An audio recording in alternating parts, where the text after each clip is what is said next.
Today we're going to be finishing up our unit on perspective, and we're going to be finishing it with a 3-point perspective artwork.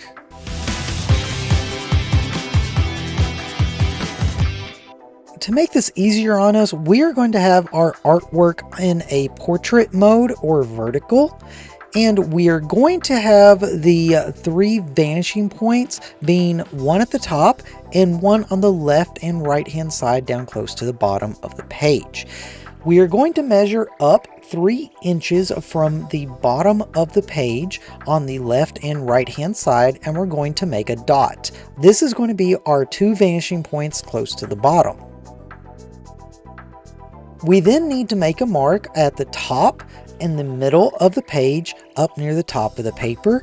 This is going to be our 3rd vanishing point, and the mark is going to be at 4 1/4. We also need to make a small mark down at the bottom of the paper at 4 1/4 as well. That way we can line up all the points. Let's go ahead and connect all the points together. So from the top to bottom, we're going to draw that line connecting the 1st vanishing point down to the center of the paper at the bottom. And then we're going to draw a line connecting the 1st and 2nd vanishing points as well. On the horizon line, we are going to measure over 2 inches on both of the vanishing points. So 2 inches over. This is going to be the edges of our first building, and this will allow us to line everything up perfectly from now on. I'm going to go ahead and draw in the sides of the building, and we are going to be looking at this building very similar to how we did in a 2-point perspective where we're looking at the corner. And then I'm going to draw in the sidewalk. To draw your sidewalk, go from the 2 vanishing points down to the center of the paper at the bottom where we made our mark, and we lined up the top vanishing point with the bottom center. From there, make a little mark above it, and that is going to be the lip on the sidewalk where it steps down. When you draw in the first square of the sidewalk, this is where the bottom of your building is going to be and all of the other buildings. Decide how big you want your first square to be and draw those lines in going to the 1st and 2nd vanishing points. The reason why we drew in the center line is so you could use that to square everything up. So for instance, when you're drawing in your sidewalk where the line crosses that center line, you can use that as an anchor point and draw to your other vanishing point to make it look square. The lines on the lip of the edge of the square, those lines are going to go to the vanishing point at the top.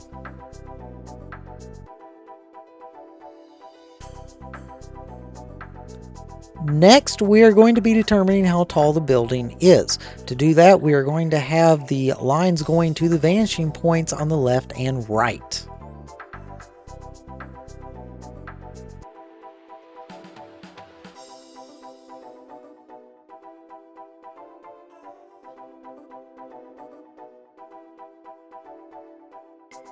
I would love to go into detail with this and explain every little single thing that I'm doing in here, but it's all basically the same thing that we covered before in 1-point and 2-point perspective. So I'm just going to go ahead and tell you what your assignment is. Your assignment, you are going to be creating your very own cityscape in 3-point perspective. What I am looking for a minimum of 5 buildings. In this artwork, I have drawn 4, and it just takes up one side of the street. I've left the other side empty. In these buildings, they must have windows on them, and there must be at least 1 building that has something protruding out from it. So in my example, I made the main building have a balcony that comes out and an awning that comes out. I also want this, if you have time, to be shaded. I would highly recommend that you draw your first building and get it pretty much done except for shading. You can use that building and the windows that are in it to line up everything else in the artwork. Just keep in mind that everything is going to be going to the vanishing points. As a recap, I would like you to use your 3-point perspective to make a cityscape with a minimum of 5 buildings. All the buildings have to have windows and doors. They have to look like that they've actually been lived in, or they could be walked into, lived in, etc. One building needs to have something that is protruding out from it. And if you have time, I would like you to shade the artwork as well. You will have the remainder of the week to work on this project. Thank you all very much. If you have any questions, just let me know. And I'll see you in the next video.